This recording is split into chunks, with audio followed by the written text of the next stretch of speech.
These are the fishing grounds of West Africa. 20 years ago, catches were abundant and there was food for millions of people. Countries like Senegal, Mauritania, Sierra Leone and Guinea could export all they could catch. Now they're the hunting grounds of the world's largest and most modern fishing fleets. In one short visit to the Greenpeace ship, the Arctic Sunrise, we saw legal and illegal Chinese, Russian, Korean trawlers, as well as others from the Caribbean and Iceland. But the biggest fleet we found by far was the heavily subsidized European one, which takes hundreds of thousands of tons of fish a year to sell back to Africa and around the world. A quarter of all the fish caught today by Europe's boats now come from the waters of developing countries. All West Africa's fishing grounds are fully or overexploited. Yet here in Mauritanian waters, there are at least 50 giant factory trawlers. Each one can catch and process 250 tons of fish in a day. This is the Cornelius Vrodig, which is a Dutch-owned ship but is registered in London. It is therefore one of Britain's largest trawlers. It's fishing these waters with the help of enormous subsidies from the British public. I've been trying on the telephone to try and find out what they are fishing for, where they're going to sell their fish, and what they are doing. Cornelius Vrodig, this is Arctic Sunrise. Do you hear me, please? Arctic Sunrise, Cornelius Vrodig. This is John Vidal from the Guardian newspaper in London, England. Can I ask you a few questions, please?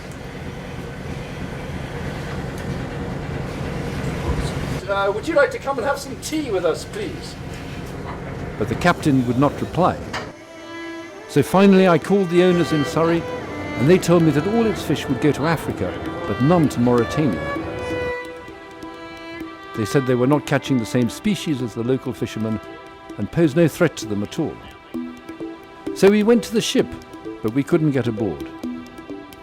Well, we're here in the Atlantic off West Africa, and for the past week or so when we've been on the ship, we've seen loads of fishing vessels, basically from all over the world. These are the very big ones. The huge factory vessels, the ones that can stay out at sea for a long time, process and freeze the catch on board, and actually be catching a heck of a lot of fish. And they're here on this kind of the border between the continental shelf and the deeper seas. And it's the, it's the same reason we're seeing dolphins and seabirds, because this is where the fish are. But this fish is going to Africa. What's wrong with that? Ah, well, who's telling you it's going to Africa? Because what's happening here is that the fish is being taken out of these waters and a heck of a lot of it is going somewhere else, particularly Asia. So it's not going back to Africa at all. It's actually taking away the very fish that the West African fishermen in Mauritania, Senegal and other places want to catch themselves.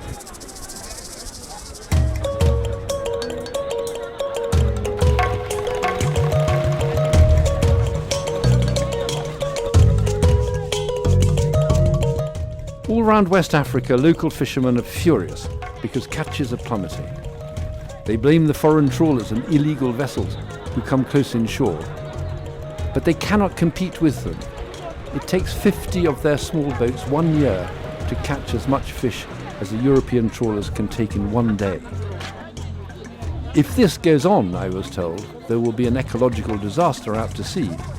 Then they will have to take up guns to protect their fishing grounds and will become pirates.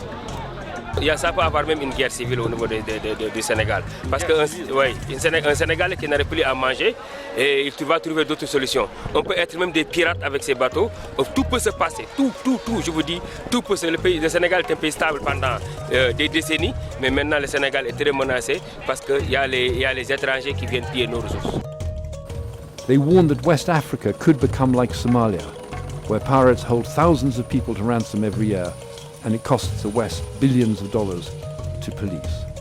The solutions are clear.